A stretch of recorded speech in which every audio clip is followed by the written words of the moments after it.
뉴욕 증시는 FOMC 회의와 중간선거의 불확실성에 혼조세로 마감했습니다. 다우와 S&P 500은 소폭 오르면서 장을 마쳤습니다.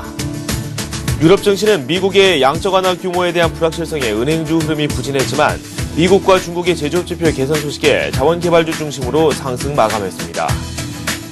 국제유가는 제조업 지표 호조에 따른 경기 회복에 대한 기대감으로 배럴당 1.9% 오른 82달러 95센트를 기록했습니다. 미국의 제조업 경기를 나타내는 10월 제조업 지수가 56.9로 지난 5월 이후 가장 높은 것으로 나타났습니다. 미국의 9월 개인 소비가 0.2% 증가해 시장 예상치를 하회했습니다. 같은 기간 개인 소득 역시 0.1% 감소한 것으로 나타나 전망치를 밑돌았습니다. 미국 연방준비제도가 발표할 자산 매입 규모가 4,570억 달러가 될 것이라는 조사 결과가 나왔습니다.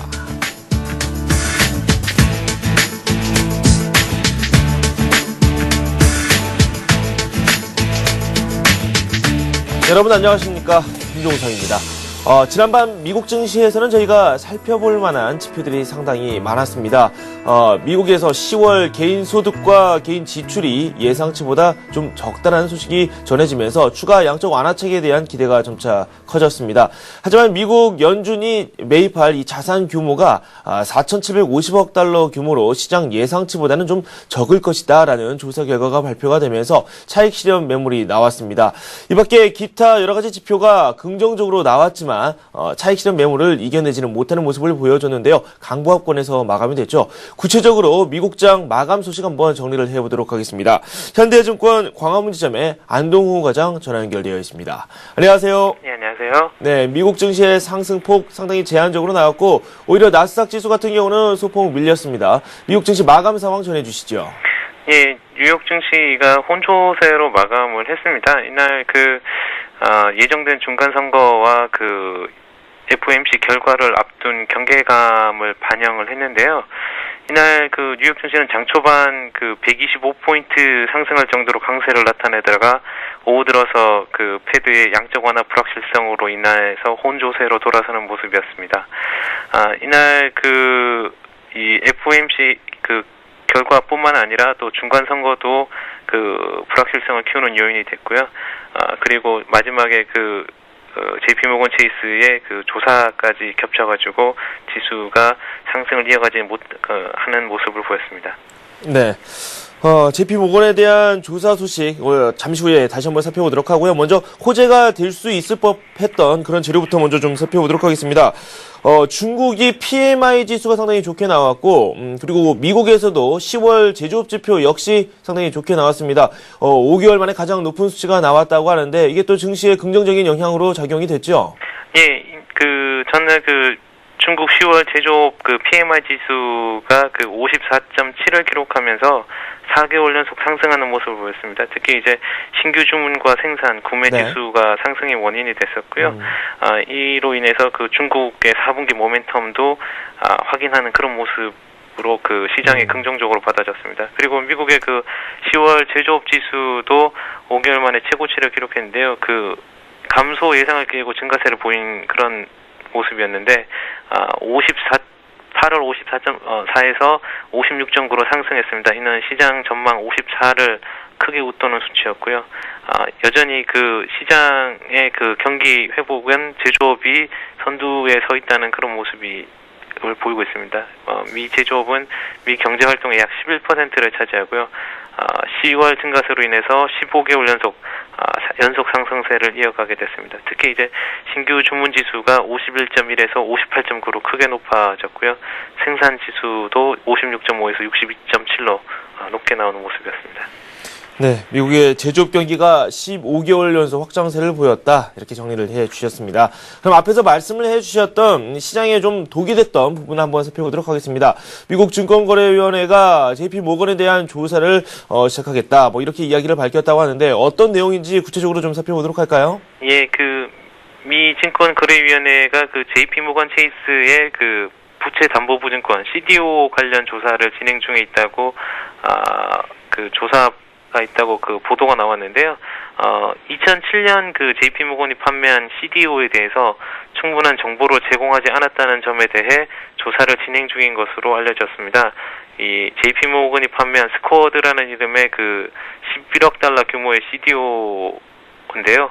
이는 그 서브프라임 모기지를 담보로 하고 있습니다. 이 가운데 그 가장 위험한 CDO가 그 헤지펀드 마그나타 캐피탈이 그 모기지 시장에 반대 베팅을 하기 위해 매입했고, 나머지는 투자은행들을 통한 투자자들의 매입이 있었습니다. 그 SEC는 이 IB 투자자들에게 이 스쿼드를 판매하면서 그 반대 베팅을 하고 있다는 점을 알렸는지에 대한 조사가 지금 이루어지고 있는 걸로 알려졌습니다. 네. JP 모건의 헤지펀드 운용 적정성에 대한 조사를 하겠다. 뭐 이런 내용이기도 한데, 알겠습니다. 그 다음 수식도 한번 살펴보도록 하죠. 경제지표 쪽으로 저희가 좀 살펴볼 내용이 상당히 많거든요. 미국의 개인 소득, 개인 지출 좀 시장 예상치보다 좀 부진하게 나왔다라고 하는데, 이와 관련된 소식도 자세히 살펴보도록 하죠. 예, 미 9월 개인 소득이 14억 원 만에 감소하는 모습을 보였습니다. 네. 9월 개인 소비는 또 전월 대비 0.2% 증가했지만 개인 소득은 0.1% 감소를 했는데요. 예상치는 그 개인 소비가 0.4, 개인 소득이 0.2% 증가했을 것으로 각각 예상했었습니다. 하지만 그 소득이 감소하는 모습을 보였는데요. 소비자들이 다시 그 소비를 하고 있긴 하지만 이 대부분 필수품 수입에 그치고 있는 게 아니냐, 그리고 이 실업률이 여전히 그 소비자들에게 부담을 주고 있는 그런 모습을 보이고 있지 않나 하는 것이 전문가들의 의견입니다. 네.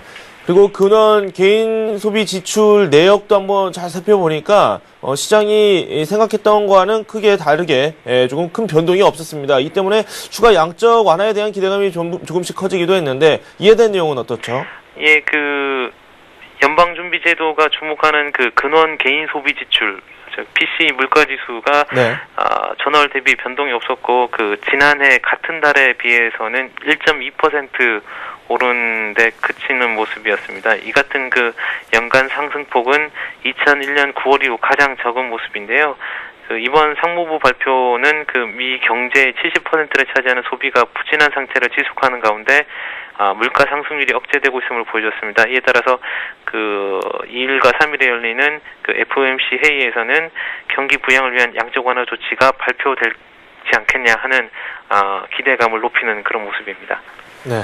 그리고 미국의 9월 건설 지출, 시장이 예상했던 것과는 다르게 오히려 좀 늘었습니다. 이 때문에 시장에서도 약간 놀라는 모습이 나오기도 했었는데, 어떻게 나왔습니까? 예, 미국의 9월 건설 지출이 그 3개월 만에 처음으로 증가했는데요. 전월 대비 0.5% 증가를 했습니다. 이는 그 전문가들이 예상하는 그 0.5% 감소에서 그 예상 밖으로 증가하는 모습이었는데요. 이 같은 증가세는 주택과 공공부문 건설 지출이 증가한 효과로 분석되고 있습니다. 하지만 여전히 그 건설 부분은 저조한 성장세를 보이고 있고, 향후 9개월 정도는 여전히 취약하지 않겠냐 하는 의견들이 많습니다. 네. 그리고 미국에서 FOMC 회의와 견줄 만한 그런 또 중요한 빅 이벤트가 있습니다. 중간 선거가 이번 주에 펼쳐지는데, 이 공화당이 하원에서 좀 승리를 할 것이다. 뭐 이런 이야기가 조금씩 나오고 있습니다. 뭐 이렇게 되면 정책적으로도 좀 변화가 예상이 되고 있는데, 어떤 이야기들이 나오고 있죠? 예, 미 중간 선거가 이제 2일, 오늘 실시가 되는데요. 공화당이 우세한 걸로 지금 갤럽 조사에서 나오고 있습니다. 공화당 지지가 55, 민주당 지지가 40으로 나와 있는데요.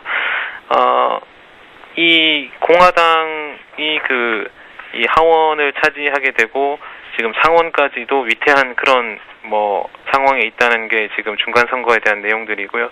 이 대부분 중간 선거에서 유권자들이 가지는 불만은 경제 문제가 52%로 가장 큰 문제다라고 지금 응답을 했습니다. 그래서 일단 이 실업률 문제나 이런 문제들이 이 표심에 영향을 준 그런 모습이고, 향후 하원이 공화당에게 자리를 빼앗기게 될 경우 정부와의 교착 상태가 이어지면서 당분간 월가가 걱정하는 최악의 시나리오가 나오지 않을까 하는 우려도 있는 그런 모습입니다.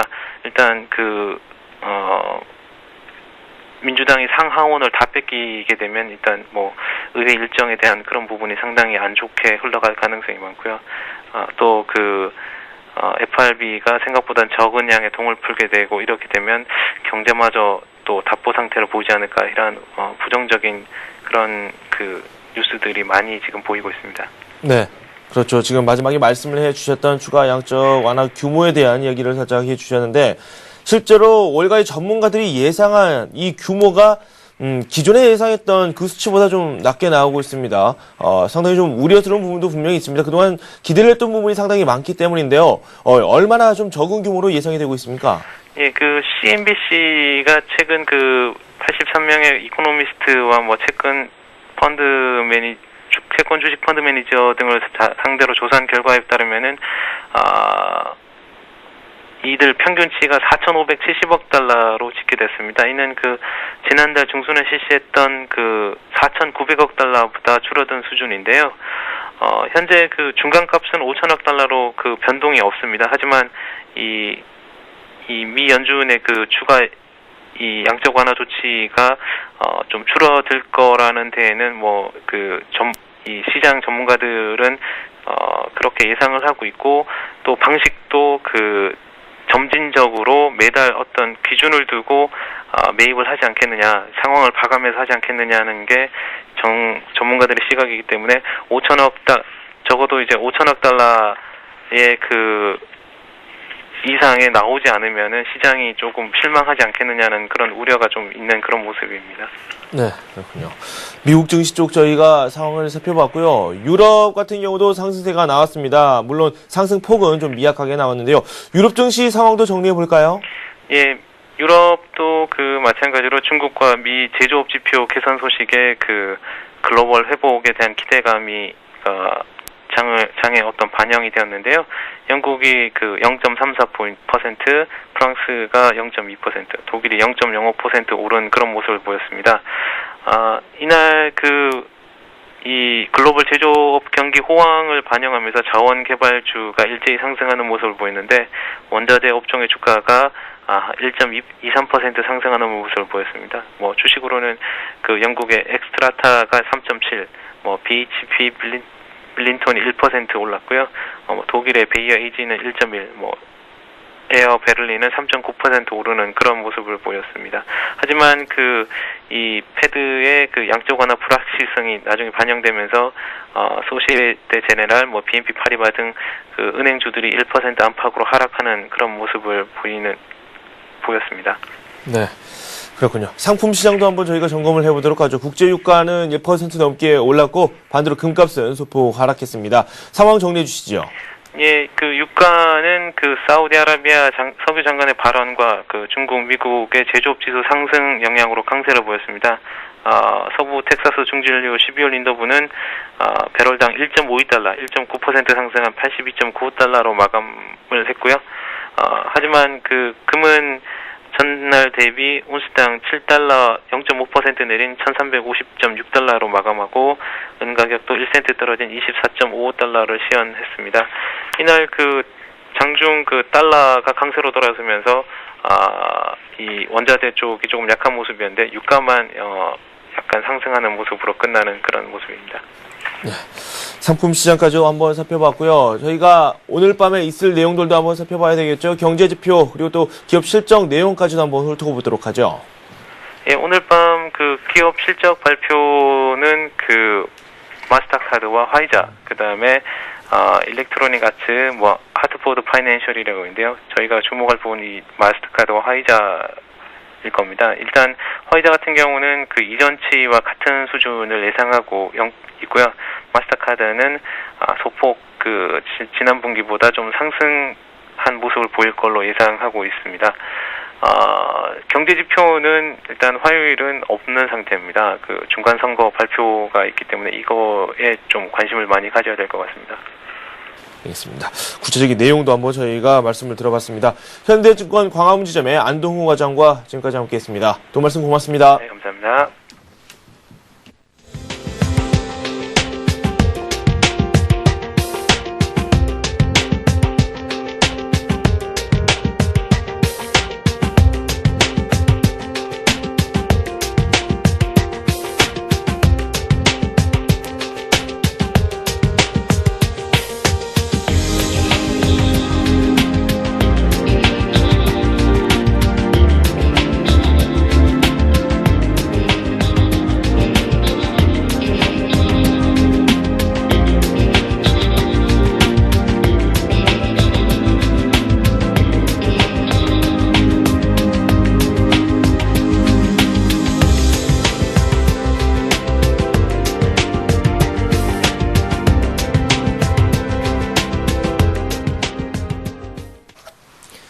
네, 오늘의 센 전략 시간입니다. 한국투자증권 잠실 신천지점의 최철원 대리와 함께합니다. 안녕하세요. 네, 안녕하십니까. 네, 어제 우리 증시 뭐 초반만 하더라도 뭐 어제 결과처럼 이렇게 급등할 것으로 예상하는 분들이 그러다지 많지는 않았어요. 예. 뭐 중국발 영향을 좀 받았는데 어제 장 정리 좀 해주십시오. 네, 아무래도 뭐 어저께 뭐 30포인트 가까이 올랐는데요. 네네. 어제 뭐 장 초반에 시작할 때는 그렇게 정말 셀 거라고 생각을 하지 못했었지만 네. 아침에 오전장에 뭐 기아차 이런 종목들이 네네. 11%까지 올라가는 네. 이런 급등장을 좀 연출하면서 그렇죠. 시장이 오늘은 좀 특이하구나 하는 그런 아침 초반부터 좀 느낌은 좀 있었습니다. 그렇지만 외국인들이 지금 장중에 선물 매수를 좀 꾸준히 계속 해주면서 만기약이 넘어가는 네. 이런 계약 매수까지 유지가 좀 되면서 네. 상승폭을 크게 올려놓고 끝났고 네. 장중에 또 뭐 중국에서 뭐 좋은 지표가 나왔기 때문에 네. 중국 시장 호재로 인해 가지고 추가적으로 조금 더 올라가는 네. 그런 긍정적인 1900포인트를 올려놓고 끝나는 네. 좋은 모습이 좀 나타났던 것 같습니다. 네. PMI 지수가 상당히 좋게 나왔고 이게 우리 시장의 급등의 원인으로 지목이 됐습니다. 어제 수급을 좀 살펴보니까 말씀하신 대로 선물 쪽에서 외국인들이 대거 순매수를 했는데 좀 신기한 점이 현물 시장이었어요. 현물 시장에서 3대 주체가 모두 매도를 했는데 지수는 또 올랐고 뭐 이런 부분 뭐 간혹가다 나타날 수도 있습니다. 뭐 그 기관 쪽이죠. 공공기관 쪽에서 좀 매수를 좀 한 것으로 확인이 되고 있거든요. 네, 어저께 네. 뭐 저도 장 끝나고 나서 3대 주체가 물론 크게 매도는 나오지 않았지만 네. 뭐 한 100억 안쪽으로 이렇게 전부 매도를 했고 네. 기타 법인인 뭐 국가지방 쪽에서 한 800억 정도 순매수가 좀 들어왔던 게 유일한 매수 주체였는데 네. 지수는 30포인트가 올랐다. 네. 저도 어저께 의아해서 여기저기 알아봤는데 네. 아무도 명확한 대답을 좀 해주지 못하던 그런 네. 시장이었습니다.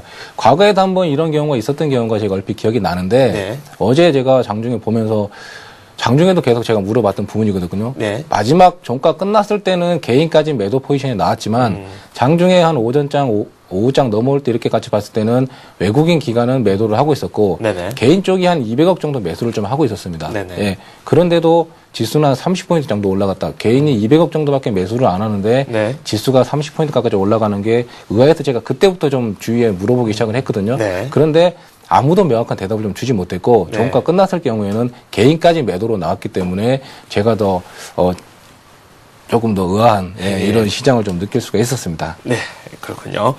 업종별로 좀 들어가서 살펴보도록 하겠습니다. 기아차에 대한 말씀을 살짝 해주셨어요. 장중이 정말 거의 폭발적이었다. 이렇게 말씀을 드릴 수 있을 것 같아요. 기아차뿐만 아니라 현대차, 그와 관련된 부품주들도 이를 따라가는 모습을 보여줬거든요. 예, 어제 어떻게 생각하세요? 아침부터 기아차가 11%까지 올라가는 이런 강세장이 나오길래 네네.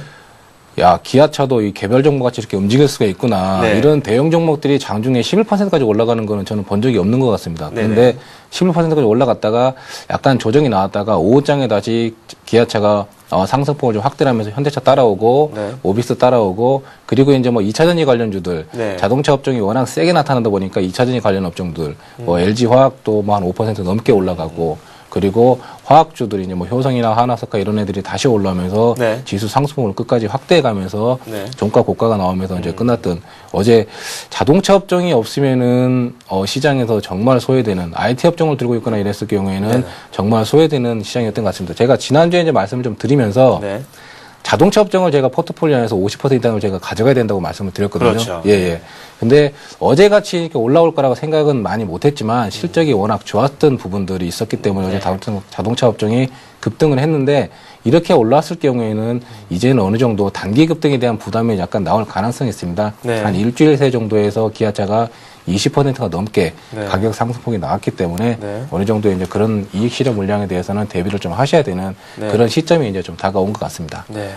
그에 못지않게 말씀을 중간에 해주시긴 했습니다. 화학업종 쪽으로 해서 뭐 2차 전지 관련주들이 오르기도 했고 뭐 일반 정유업체들도 상당한 강세를 보여줬어요. SK에너지를 비롯해서 뭐 호남석유라든지 상당히 많은 종목의 이 화학업종들이 강세를 보여줬었는데 이들 업종 쪽으로도 좀 과열 양상이 벌어지고 있는 건 사실이거든요. 예, 아무래도 뭐 네. 연중 내내 주도주였던 LG화학이 뭐 신고가 다시 나오고 가격 상승 어제 크게 나왔고 나머지 뭐 화학업종들 뭐 하나석화 이런 종목들이 약간 주도주권에서 좀 멀어질 것 같았던 모습을 약간 보였었지만은 네. 다시 주도주 종목으로 화학업종들이 다시 들어오면서 어제 뭐 같이 효성이나 SK에너지 이런 종목들 같이 다 올라오는 모습들이 나왔습니다. 네. 그래서 전반적으로 시장은 어제 다시 1900포인트로 회복을 했기 때문에 좋은 심리 투자 심리 자체는 약간 좋아진 모습이 좀 나타날 걸로 보이고요. 네. 추가적인 상승에 대한 기대를 좀 할 수 있겠지만 이번 주에 이제 뭐 미국 선거나 그리고 네. FOMC 양적 완화에 대한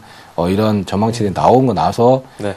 시장의 방향성을 조금 더 가져갈 수 있는 걸로 좀 보일 것 같습니다. 네.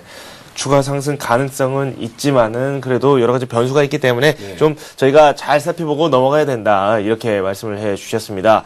궁금한 점이 하나 생기네요. 이렇게 단숨에 1900선을 돌파를 했어요. 그렇다면 그 앞을 또 내다보게 되겠죠. 뭐 2000선 가능할지 다시 한번 이 시점에서 한번 논의를 한번 해볼 필요가 있을 거라 생각이 드는데요. 네, 아무래도 뭐 지난주에 제가 2000포인트는 아무래도 갈 것 같다고 제가 말씀을 드렸는데 지난주에 의외로 외국인들이 금요일날 종가에 금요일날 선물 매도를 하면서 장을 1900포인트 이하로 좀 내려놔서 네네. 장이 좀 우회로 좀 많이 빠진다는 느낌을 좀 받았는데 네. 어제 또 다시 월요일날 11월 첫째 거래일이었는데 어제 다시 1900포인트를 단숨에 또 올려놓고 이런 좋은 모습을 보여주는 것들이 2000포인트에 대한 희망은 여전히 네. 유효할 걸로 보입니다. 그래서 네. 지금 뭐 리서치 이런 자료들 나오는 거 보시면은 네. 2000포인트 그리고 내년 장이 조금 더 호황일 거라고 예상들이 나오는 부분들이 있는데 네. 이런 것들 전반적으로 시장에 좀 반영이 되면은 올 연말이 가기 전에 2000포인트는 좀 볼 수 있을 걸로 개인적으로 좀 생각을 좀 하고 있습니다. 네. 그 긍정적인 전망 꼭 이루어졌으면 하는 예. 개인적인 바람도 한번 네. 가져봅니다. 변수 뭐 해외에서 들려오는 여러 가지 소식도 있겠지만 또 내부에서 이런 변수들을 또 찾을 수 있겠죠. 이 선물 시장에서 이야기를 또 해주셨어요. 이 금요일에 지난 금요일 같은 경우는 대거 선물을 매도를 했었는데 어제 같은 경우는 또 그 매물을 또 다 걷어들였거든요. 좀 약간 단기 매매 치중하는 듯한 모습을 좀 보여주고 있는데 이 부분 그렇게 해석하는 게 옳을까요? 예, 외국인들이 뭐 하반기 들어서 보시면은 선물 가지고 좀 단기 매매를 좀 하는 모습들이 네. 좀 자주 나오곤 있습니다. 예, 그렇게 뭐 빈도가 많이 나오진 않지만, 실행을 했을 경우에는 좀 매도 규모를 좀 크게 가져가고 바로 또 환매를 하면서 매수를 좀 해버리는 이런 시장이 좀 나타나는데 시장에 지금 어제 뭐 거래대금이 6조 원이 나오지 않았었고 거래대금은 주고 있는 상황에서 외국인들의 선물 매매 가지고 프로그램 따라오게끔 해가지고 시장을 좀 이끌어가는 모습들 외국인들도 이제 1900포인트가 언저리 될 때부터 약간의 시장이 부담이 좀 있을 거라 생각을 하고 네네. 자기들도 단기적으로 뭐 이익 실현이나 이런 부분들이 전략상 필요하기 때문에 네. 선물 가지고 약간 단기 매매를 좀 병행을 하는 것 같습니다. 네네. 이런 부분들이 지금 우리 시장에 참여하고 있는 뭐 미국이나 이런 외국계 전체 자본인지 아니면 헤지펀드에서 헤지펀드 쪽에서만 실행을 하고 있는 선물 단기 매매 포지션인지는 네. 확연하게 구분이 되지 않지만 일단 외국인들은 그래도 단기적인 이익이 단순히 발생을 하게 되면은 네. 판매를 좀 실행을 하면서 이익 실현을 좀 해가고 있는 이런 전략을 좀 실행을 하고 있는 상황이라서 네. 국내에 지금 1100포인트 넘어오고 나서는 기관 쪽에서 매수를 좀 하고 할 수 있는 여력이 좀 많이 없어진 상황. 네. 물론 그 이면에는 그 배경에는 펀드 환매가 이제 깔려 있는 부분이고요. 네네. 네, 이런 부분들이 있기 때문에 외국인들이 선물 매매 포지션을 어떻게 가져가냐에 따라서 국내 증시가 상당히 영향을 받는 이런 상황은 조금 더 이어질 걸로 네. 개인적으로 좀 그렇게 생각을 하고 있습니다. 네. 외국인들의 선물 매매 포지션에 조금 주의를 해야 되겠죠. 네. 네. 그렇다면 저희가 투자 전략을 세우는 데 있어서도 이런 점들을 좀 많이 고려를 해야 될 것 같습니다. 오늘 우리 시장을 대응하는 데 필요한 자세, 여러 가지 고려 사항이 있다면 어떤 것들이 있는지 소개 좀 해주십시오. 예, 아무래도 어제 자동차 업종이 너무 과하게 좀 올라왔던 부분들이 있기 때문에 네. 이렇게 급등한 종목들에 대해서는 이익 실현 물량이 나올 가능성이 있습니다. 그렇기 때문에 추가적인 매수로 진입을 하기보다는 들고 계신 분들은 어느 정도의 이제 이익 실현을 좀 하셔야 될 것 같고 네. 단기 급등 종목들은 분명히 시장에서 가격 조정이 나오는 경우들이 상당히 많습니다. 네, 그렇기 네. 때문에 기본적인 투자 전략에서는 이렇게 단기 급등했을 때는 이익 실현 물량을 좀 내놓으시고 네. 그리고 이제 지금은 어제 미국 시장이 장 초반에는 상당히 강했는데 마지막에는 혼조로 끝났습니다. 네네. 그렇기 때문에 우리 증시는 좀 좋지 않을 걸로 예상을 좀 할 수가 있고 그렇지만 가격 조정은 그렇게 지수적으로 하락폭은 그렇게 크지 않을 걸로 예상을 네네. 했기 때문에 주도주 종목군에서 단기 급등을 하지 않았지만 네. 주도 접종에 있는 종목들이 장중에 한 5% 이상 빠진다. 이런 종목들이 보일 시에는 이런 종목들 위주로 해서 조금 매수를 좀 가담을 해보셔도 될 것 같고 네. 단기 매매를 하시는 분들 장중의 대응 전략은 오늘 만약에 시장이 약세임에도 불구하고 상승이 나오는 종목들이 있습니다. 네, 네. 예, 단기 매매를 하심에 있어서는 분명히 그날 장중에 강한 종목 가지고 단기 매매를 하셔야지 종목이 장이 빠지는데 낙폭이 크다고 해서 네. 이렇게 단기 매매 변동성이 큰 종목들을 찾아가지고 오늘 장 빠지는데 많이 빠진 종목을 사야지 네. 이렇게 생각하시는 건 아닌 것 같습니다. 네. 예, 그러면 제가 두 번째 말씀드린 뭐 장중 조정받는 주도주 업종을 사라는 거는 약간의 네네. 의견이 좀 맞지 않는 것 같아 보이는데 이런 주도주 업종은 대형 종목으로 좀 포커스가 맞춰질 가능성이 있기 때문에 네. 대형 종목이 주도 종목에서 대형 종목이 조정을 받으면 매수를 가담하라고 말씀드리고 네. 코스닥 시장이나 네. 중소형주 가지고 단기 매매하시는 분들은 시장이 약할 때 같이 빠지는 종목보다는 네. 시장이 약하지만 상승세가 나타나고 있는 이런 종목 가지고 좀 붙으시라고 약간의 포커스는 조금 다르게 짚어드리겠습니다. 네. 정리를 좀 해보겠습니다. 코스피와 코스닥, 뭐 크게 이야기하면 대형 종목과 또 작은 종목을 이야기할 때 접근 전략이 약간씩 달라집니다. 코스피에서 뭐 주도하고 있는 이 대형주 같은 경우는 좀 낙폭이 클 경우에 한번 매수를 해보자 이렇게 전략을 세워주셨고, 반대로 코스닥이라든지 중소형주에 대해서는 지수 자체가 좀 내려가고 있을 때 더 그렇게 크게 낙폭을 보이는 그런 업종을 매수하기보다는 오르고 있는 종목을 단기적으로 한번 노려보자 이렇게 정리를 해주셨습니다. 그렇다면 그동안에 좀 주도주였던 이 자동차 업종 쪽으로 해서 지난주에도 한 50% 정도 포트에 담아가자 이렇게 말씀을 분명히 해주셨거든요. 네네. 그렇다면 이번과 같은 장에서는 약간 비중을 좀 줄여야 된다라는 생각이 들고요. 그렇다면 만약에 비중을 줄이게 된다면 어느 정도 수준으로 줄이는 게 나을지 그에 대한 말씀 한번 들어보도록 하죠. 아무래도 지금 특히 뭐 기아차, 현대차, 현대모비스 이런 종목을 갖고 계시는 분들은 아무래도 비중을 20-30% 정도까지는 줄이셔야 될 것 같습니다. 예, 상승폭이 너무 크게 나왔다고 저도 판단이 되는 부분이라서 어제 뭐 다른 타 방송을 보시더라도 보시면 기아차 이런 것들에 대해서는 약간의 이제 좀 비중 축소를 좀 외치는 분들이 많습니다. 4만 원이 돌파할 걸로는 뭐 시장에서는 충분히 예측을 했었지만 4만 원 돌파 이후에 이렇게 강하게 5만 원대까지 다시 올라올 거라고는 시장에서도 별로 예측을 좀 하지 않았었거든요. 네, 그렇기 때문에 단기 급등에 대한 부담이 분명히 있어 보입니다. 그렇기 때문에 비중은 내 포트폴리오 내에서 비중은 제가 50% 이상을 유지하라고 말씀드렸는 자동차 섹터를 그러면은 한 20% 정도까지 포트폴리오 비중을 좀 줄여놓으시면 나중에 이제 가격 조정이 나왔을 때 다시 한번 매수할 수 있는 그런 타이밍을 좀 주어질 것 같습니다. 그렇다면 이 자동차 업종 쪽으로는 신규 매수 입장에서는 지금이 접근할 수 있는 그런 기회가 올 것인지 그것도 한번 잘 살펴봐야 되겠지만은 얼마를 매수를 하느냐 그것도 상당히 중요하지 않겠습니까? 지금 기아차를 제가 계속 말씀을 드리는데 지금 20%가 단 일주일 만에 한 20%가 상승이 나왔습니다. 그러면은 절반 정도는 다시 되돌려 놔야지 매수를 할 수 있는 타이밍이 좀 주어질 걸로 좀 판단이 되거든요. 예, 그래서 만약의 경우에 여기서 조정폭이 10% 이상 나오지 않으면은 아예 매수 타이밍을 좀 더 뒤로 가져가셔도 충분히 차후에 매수할 수 있는 기회는 좀 주어질 것 같습니다. 그렇기 때문에 너무 성급하게 한 조금 빠졌는데 이런 종목들을 빨리 매수를 다시 가담하실 필요는 없을 걸로 개인적으로 이렇게 말씀을 드리겠습니다. 조금은 좀 차분하게 시장을 대응할 그럴 필요성이 있다 이렇게 정리를 해주셨습니다. 전체적으로 포트폴리오를 놓고 봤을 때 현금 비중 어느 정도 가지고 가면 좋을까요? 지금 시장 분위기는 그렇게 나쁘지 않고 지금 뭐 G20 정상회의도 있고 그다음에 선거 그리고 FOMC 추가 부양책이 얼마나 나올 거냐 변수가 지금 시장의 변수는 크게 세 가지 정도가 나타나고 있는데 이런 변수들이 시장에서 너무 악재로 작용할 가능성보다는 약간의 좋은 쪽으로 좀 끝나가지고 시장을 조금 더 올려놓을 수 있는 긍정적인 좀 환경을 좀 만들어줄 가능성이 있어 보입니다. 그렇기 때문에 시장의 포트폴리오의 비중에서 주식의 비중은 오늘 뭐 자동차 섹터를 빼면은 오늘 주식을 추가적으로 그렇게 크게 담을 수 있는 종목들이 많이 보일 것 같지는 않거든요. 제가 전략은 좀 투자 전략상에서는 좀 종목을 매수하라고 말씀을 드렸는데 오늘 그렇게 타이밍이 안 나오게 되면 현금 비중을 한 30% 정도는 오늘 가져가시면은 이번 주 내에 뭐 다른 종목들을 좀 매수하시면서 전반적인 시장의 포트폴리오 내에서 내가 이제 포트폴리오를 오늘 말고 일주일 정도 가져가시는 템포를 말씀을 드리면은 주식 비중은 85에서 90% 정도는 가져가시는 게 시장을 좀 따라가시는 데는 괜찮을 걸로 좀 말씀을 드려보겠습니다. 뭐 업종보다는 종목적으로 저희가 관심을 두는 게 오늘 장 같은 경우는 상당히 좋겠네요. 예, 그렇습니다. 그렇군요.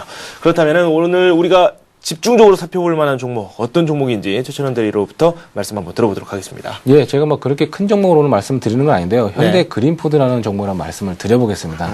지금 3분기 실적 자체는 매출액은 1220억 정도로 좋게 나왔지만 영업이익 자체가 29억 원으로 시장 기대치에 좀 미치지 못했었습니다. 이 부분들이 근거를 좀 보시면은 2분기 때 뭐 상여금 지급월 자체가 이제 변경이 좀 되면서 3분기 때 비용이 좀 많이 발생을 했고 3분기 때 추석도 있었기 때문에 식수 감소 효과 그리고 합병에 따른 영업권 상각으로 해서 53억 원의 영업권 상각 비용이 좀 반영이 되면서 영업이익이 좀 좋지 않게 나왔습니다.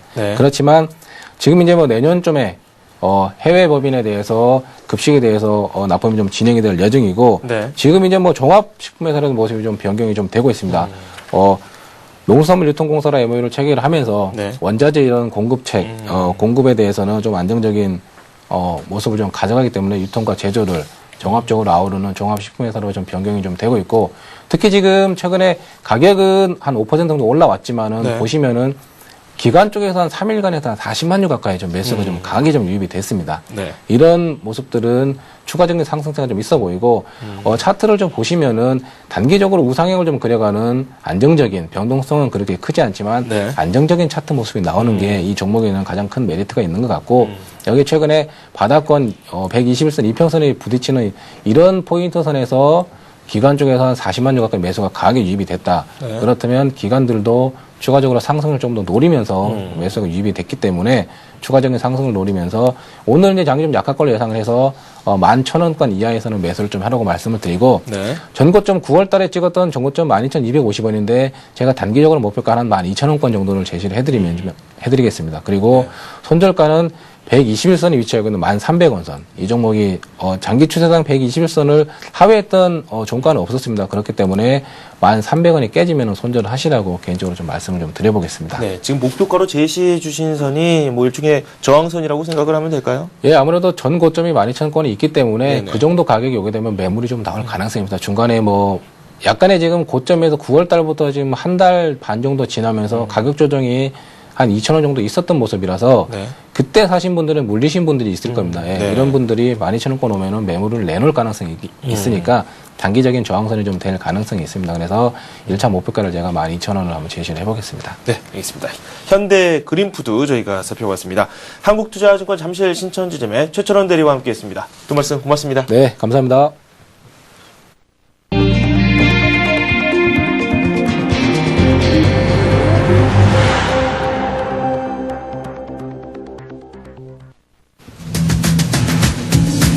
우리나라의 10월 무역 수지는 스마트폰과 선박, 자동차 수출 확대로 69억 1천만 달러, 10월 전체 수출은 월간 기준 사상 최대인 전달보다 29.9% 늘어난 441억 1천만 달러를 기록했습니다. 지난 10월 소비자 물가 상승률이 20개월 만에 처음으로 4%대로 올라섰습니다. 이상기온 여파로 생선과 채소 등 밥상 물가인 신선식품 지수는 50% 가까이 급등했습니다. 한국과 미국 정상이 G20 서울 정상회의 전까지 한미 FTA와 관련한 협의를 마무리하기로 한 가운데 정부 관련 부처조차 추가 협의의 구체적인 내용을 몰라 졸속 협상이 되는 것이 아니냐는 지적이 제기되고 있습니다. 지난 10월 강북 지역과 소형 아파트를 중심으로 서울 지역의 아파트 거래량이 크게 늘어난 것으로 나타났습니다. 전셋값이 급등하자 수요자들이 대거 매매로 전환했기 때문으로 분석됩니다. 미국 중간선거에서 공화당이 40년 만에 하원에서 다수당의 지위를 차지하며 승리를 거둘 것이란 예상이 나오고 있습니다. 네, 오늘의 이슈 서울경제신문의 이종배 기자와 함께하도록 하겠습니다. 안녕하세요. 예, 안녕하십니까. 네, 수출이 호조세를 보이고 있고 그리고 또 그렇죠. 저희가 꼼꼼히 살펴봤었던 이 내수 부문의 성장세가 두드러진다 이런 그런 네. 또 결과가 나왔습니다. 지표 자체가 상당히 좋게 나왔죠. 예, 그렇습니다. 그 9월 이제 그 산업활동 동향이 나왔는데요. 네. 그 산업활동 동향에 나왔던 이제 각종 이제 경제 지표들 있지 않습니까? 네네. 근데 지표는 이제 그렇게 썩 좋진 않았는데요. 네. 지적하신 대로 반면 이제 수출이라든지 그 내수 이런 실물 경기가 호조세를 보이고 있는데요. 네. 그러니까 그 지표 경기는 그 이제 그냥 별다른 움직임이 없는데 이런 가운데 이제 수출하든 내수들이 그 이제 활발화되고 있는데요. 네. 그 당장 이제 10월 무역 수지의 경우 그 수출 호조로 인해서요. 그 상당히 좋은 성적을 기록했습니다. 그 10월 무역 수지의 경우 뭐 스마트폰하고 그 선박, 자동차, 네. 그 주력 품목의 그 수출 확대가 이어지면서요. 69억 그 1천만 달러 흑자를 기록하면서 시장 예상치를 웃돌았거든요. 네. 그 한 예로 뭐 그 자동차의 경우 10월 들어 뭐 수출과 내수 모두 그냥 사상 최고를 기록했는데요. 네. 그 현대차의 경우 내수는 6만 2천 대, 또 해외시장의 경우 수출을 포함해서 한 25만 7천 대 등 32만 대를 팔아서요. 네. 그 월간 실적으로 최대 그 실적을 기록했습니다. 네. 이런 상황에서 이제 수출이라든 내수 경기가 좀 회복이 되고 있지 않냐 이런 좀 평가가 나오고 있습니다. 네. 이렇게 뭐 실물 경기는 조금씩 나아지는 모습을 보이고 그렇죠. 예. 있지만 뭐 증시라든지 여러 가지 계획을 세울 때에는 저희가 지표 쪽으로 집중해서 많이 그렇죠. 살펴보지 예, 않습니까? 예. 이 그렇죠. 지표 쪽으로는 아직까지 좀 부족하다. 앞에서 이렇게 말씀을 해주셨는데 이렇게 좀 괴리가 있는데 이런 그렇죠. 부분 저희가 좀 살펴봐야 되겠죠. 그렇습니다. 그 네. 지적하신 대로 이게 가장 좋은 게 이제 그 수출도 그 실물 경기 흐름이요. 네네. 그 지표 상승으로 연결되는 게 그 가장 좋은 구조인데요. 일단 그 전문가들의 의견은 그 이제 10월 산업활동 동향이 이제 11월 말에 발표됩니다. 네네. 그 11월 말에 발표되는 10월 산업활동 동향의 경우 네. 그 수출 호조에 힘입어서 그 경기 지표가 9월보다 좋게 나올 것으로 좀 보고 있는데요. 네. 특히 이제 그 수출 호조세가 그 경기 이제 버튼목 역할을 하지 않을까 이렇게 좀 보고 있습니다. 네. 사실 이런 이면에는 우리 국내 수출업체들이 한율 절상으로 많이 고전을 하고 있는데요. 네. 그 동시에 이제 일본이라든지 중국 등 이제 경쟁국가 한율도 절상이 되고 있지 않습니까? 네. 그러니까 한율 절상에 따른 피해가 상대적으로 적게 나타나는 것도 한 이유인데요. 네. 만약 이게 수출 호조 등이 이제 지표에 반영되지 않고 그 현재처럼 이제 그 지표와 실물이 좀 격차가 벌어진다 그러면요. 네. 한국 경제에 이제 상당한 이제 그 부작용으로 작용할 것으로 보이는데요. 일단 전문가들의 그 대체적인 컨센서스는 실물 그 호조가 그 경기에 반영될 것으로 이렇게 보고 있습니다. 네, 그렇군요. 실물 경기에 대한 그런 우려가 커지고 있지만 그래도 실물 경기가 좀 좋게 나오고 있고 부진한 지표를 앞으로 좀 그렇죠. 끌어올릴 수 있다 이렇게 정리를 좀 깔끔하게 해주셨습니다. 그리고 또 하나의 지표가 발표가 되는데 역시 물가가 좀 문제가 되고 있습니다. 배추가 파동이 좀 있었는데 역시 신선 물가 그렇죠, 지수가 예. 좀 약간 좀 이상하게 나왔어요. 그렇습니다. 네. 그 지적하신 대로 이제 그 현재 그 물가 불안이 현실화되고 있지 않냐 이런 네. 좀 우려가 나오고 있는데요. 아마도 그 물가 변실한 현실화 우려는 금리 인상을 기정사실하는 거 네네. 그렇게 받아들이시면 될 것 같습니다. 그 어제 통계청에 발표했는데요. 그 어제 통계청의 그 10월 소비자 물가 동향에 따르면은 그 10월 소비자 물가 상승률이 20개월 만에 처음으로 그 4%대로 올랐었거든요. 네네. 특히 이제 뭐 생선과 채소, 그 밥상 물가 이제 신선식품 지수의 경우 50% 가까이 급등하면서요. 네. 요 통계 작성 이후 최대 상승률을 기록했는데요. 뭐 품목별로 보면은 무하고 배추는 뭐 전년 동월 대비 뭐 270%, 뭐 261% 폭등을 했고요. 네. 뭐 파도 뭐 145%, 뭐 토마토도 114% 이렇게 좀 올랐습니다. 네. 근데 이제 사실 이렇게 물가가 급등하면서 그 사실상 11월에 열리는 그 한국은행 본회의에서요. 그 기준금리 인상이 확실시 되는 분위기인데요. 이제 한은에서도 이번 11월 달에는 그 물가 불안을 조금이라도 해소하기 위해서 네. 그 콜금리 인상에 나설 것이다. 이런 전망이 거의 기정사실화되고 있습니다. 네. 기준금리 인상이 또 이루어진다면은 그렇죠. 일단은 또 우리 경제에도 좀 약간 변화가 좀 생길 것이고 예. 저희가 집중적으로 살펴보고 있는 이 증시에도 어느 정도 영향을 미치겠죠. 그리고 한미 FTA에 관련한 그런 내용을 어제 또 전해드렸습니다. 한미 양국 정상들이 G20 이전에 한번 좀 매듭을 지어보자 이렇게 이야기를 했다고 하는데 실상 이 업무를 담당하는 관련 부처에서는 어떤 내용을 이야기를 해야 될지 그것조차 잘 파악이 안 되고 있다고요. 그렇죠. 뭐 네. 일단 한미 정상이 그런 합의를 하지 않았습니까? 네. 그 통상 이제 FTA 협상의 경우는 그 주무부처는 이제 외교통상부가 하고요. 네. 그다음에 각 정부 부처가 이제 실무적으로 이제 뒷받침 형태를 하는데요. 그러니까 네. 협상 전면에는 외교통상부가 나서고 그 이제 그 뒷받침 이제 주무 실무부처가 하는데요. 그 문제는 이제 그 실무를 담당하는 그 정부 관련 부처조차 그 추가 협의 구체적인 내용들을 모르고 있다는 겁니다. 그 관계 당국에 따르면 그 한미 통상장관이 최근 첫 만남을 가졌지만요. 네. 그 FTA와 관련된 사항들이 그 정부의 관련 부처의 통보조차 되지 않은 것으로 좀 파악이 됐는데요. 네. 한마디로 그 추가 협의를 위해서는 뭐 지식경제부, 보건복지부 등 그 실무부처들이 그 추가 협의 내용을 토대로 분석을 해야 되는데요. 네. 실무부처의 통보가 되지 않으면서 실무적으로 검토할 시간이 부족하다. 이런 좀 점을 두고 있습니다. 네. 사실 그 양측이 타결을 위해서는 불과 10여일밖에 시간이 남지 않았는데요. 네. 이렇다 보니까 그 한미 FTA 그 추가 협의가요. 그 실무선을 떠나서 그 윗선 라인에서 조율이 이루어지면서요. 네. 그 자칫 이제 그 졸속 협상으로 치달으지 않을까 이런 우려가 나오고 있습니다. 네. 좀 미세한 그런 이 법적 내용조차도 뭐 농민이라든지 그렇죠. 산업계에 네. 미치는 영향이 상당히 클 텐데 뭐 이걸 줄 테니까 이거를 저희가 받겠다. 뭐 이렇게 말하는 것조차도 약간 괴리가 있겠죠. 예, 그렇습니다. 네. 그리고 부동산 관련 소식이 또 들어와 있습니다. 참 전세값 때문에 이 많은 분들이 고통을 겪고 있습니다. 부동산 경기도 좀 냉각된 그런 모습인데 많이 냉각되어 있죠. 그런데 이렇게 전세값이 급등하다 보니까 오히려 또 매매가 이렇게 또 늘어나는 그런 지역도 있다고 해요. 예, 그렇습니다. 사실 그 부동산 시장이 이제 최근 이제 겨울로 접어들면서 그 네. 예전과는 좀 다른 모습을 보이고 있는데요. 지난 10월 아파트 거래량이 크게 늘어난 것으로 좀 조사가 됐습니다. 네. 그 서울시하고 각 구청 그 통계에 의하면요. 그 지난 10월 그 서울 지역 아파트 총 거래량이 한 2,445건으로 집계됐는데요. 네. 9월에 비해서 9월 거래량이 한 2,110건인데 그걸보다 좀 증가한 수치인데요. 그러니까 주목할 점은 특히 이제 한동안 거래가 끊기다시피 했던 그 강북 있지 않습니까? 네. 그 강북도 이제 비강남권 아파트가 거래가 좀 활발히 일어난 점인데요. 네. 사실 그 강남 지역의 경우 그 재건축 소형 아파트를 중심으로 해가지고 9월부터 좀 거래가 좀 일어났습니다. 네. 근데 이제 10월에는 이게 이제 비강남권으로 좀 확산이 되는 모양새인데요. 네. 그 비강남권 지역의 경우 그 몇 가지 지역의 예를 보면요. 그 도봉구의 경우는 아파트 거래량이 9월에 한 94건에 불과했는데요. 뭐 10월에는 이제 127건으로 늘었고요. 그 노원구도 9월에는 한 156건인데 뭐 10월에는 258건은 늘었고 양천구도 85건인데 한 131건으로 늘었거든요. 이 밖에 뭐 영등포구, 구로구, 이제 비강남권에서 아파트 거래량이 동시에 증가하고 나타나고 있는데요. 일단은 이 비강남권 아파트 거래량 증가에 대해서 그 부동산 업계는 그 전세 수요자들이 그 매매 시장에 참여하고 있는 것으로 분석하고 있는데요. 네. 그래서 뭐 대세 상승이냐 그런 여러 가지 의견이 분분한데요. 한 가지 확실한 거는 부동산 시장이 예전과는 다른 분위기가 나타나는 것만은 사실인 네. 것 같습니다. 네. 부동산 값에 대해서 추가 하락을 기대했던 분들이 상당히 많았기 때문에 그동안 좀 매수를 하는 분들도 그렇죠. 적었고요. 반대로 좀 하방 경직이 좀 오랫동안 지속이 되니까 전세값은 오르고 집은 또 들어가야 됐고 이렇다 보니까 매수를 가담하시는 분들이 점차 늘고 있습니다. 이어서 산업계 소식도 한번 좀 살펴보도록 하겠습니다. 삼성전자의 TV 이 세 개의 점유율이 점차 높아지고 있다고 하는데 이게 뭐 남들이 좀 해보지 못했던 그런 수준가 좀 많이 올라갔다고 해요. 네, 그렇습니다. 네. 그 삼성전자 TV가요, 올 3분기에 이제 그 전체 TV 시장이죠. 뭐 브라운관 TV, LCD TV, LED TV 다 합한 그 전체 TV 시장에서 꿈의 점유율로 불리는 그 25% 점유율을 기록할지가 관심인데요. 네. 뭐 전체 TV 시장 점유율이 그 25%를 기록하게 되면은 뭐 사실상 그 전 세계에서 팔리는 TV 4대 중 한 대가 이제 삼성 제품이 되는 셈인데요. 네.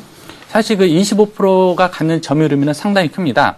그 과거 브라운관 TV에서 1등을 차지했던 RCA나요. 네. 그 컬러 TV에서 1등을 차지했던 소니의 경우도 20% 중반의 점유율을 넘지 못했거든요. 네. 그러니까 이제 만약에 삼성전자가 25% 점유율을 기록하게 되면은 TV 역사상 첫 기록인데요.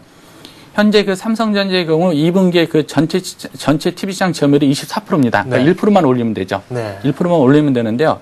일단 어제 이제 그 3분기 TV 그 평판 TV 판매 실적을 나왔는데요. 네. 그 3분기 이제 평판 TV 판매 실적 보면은 25%로 가능성이 좀 높아지고 있는데요. 네. 뭐 삼성전자가 3분기에 그 평판 TV를 907만 대 팔았고요. 또 LG전자가 한 660만 대 판 것으로 좀 나오고 있는데요. 네. 그 삼성전자의 경우 2000년부터 글로벌 TV 시장에서 좀 1등을 유지하고 있는데요. 네. 그 만약 그 25%의 점유율을 달성하게 되면요. 그 삼성전자 TV가 앞으로 그 수십 년간 글로벌 TV 시장에서 1등을 하게 되는 네. 기반을 닦게 될 것으로 보입니다. 네. 그 RCA 같은 경우도 그 TV 산업에서 한 30년간 1등을 했고요. 네. 소니도 한 30년간 1등을 했거든요. 네. 여기서 이제 삼성전자 25% 점유율을 도달한다는 것은 네. 뭐 짧게는 10년, 길게는 30년 동안의 어떤 TV 시장에 그 왕권을 지어간다 이렇게 볼 수 있을 것 같습니다. 네.